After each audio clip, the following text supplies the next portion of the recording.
Thank you. On Monday, along with councillors Linda Little and Danita Potter, we attended a workshop on homelessness where we learnt some frightening figures.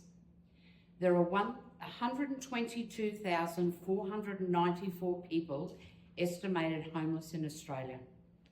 Australia has no agreed definition of homelessness and no national plan.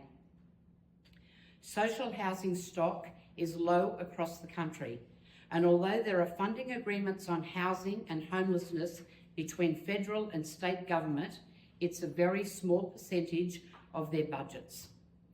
Local government has no defined role in responding to homelessness, but communities often expect their council to do something about homelessness. These people can be our parents, our kids, or our friends.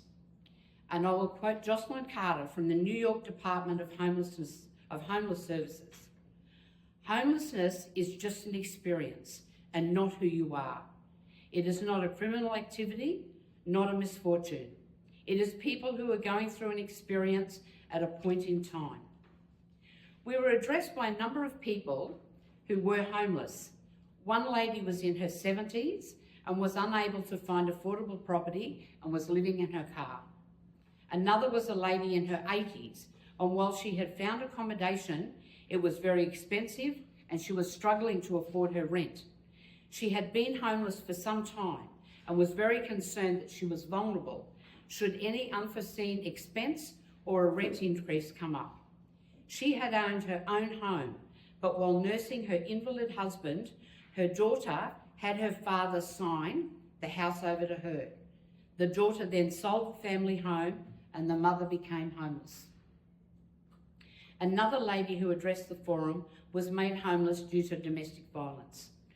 These people certainly put a human face on the situation. The recommendations for local government was to make homelessness everyone's business, focus on homelessness beyond rough sleeping, recognise what you can do to prevent homelessness, educate and change the narrative. Take your seat at the table. So a little bit of an update part on what's happened in Division 1, because it's not all bad news. The sealing of the damaged space on the southern entrance to Nanango and was just such a great outcome for the community. I recently met with council staff and Main Roads, and they're hoping to upgrade some parking for heavy vehicles in that area, which will also make it a lot safer for people navigating that area.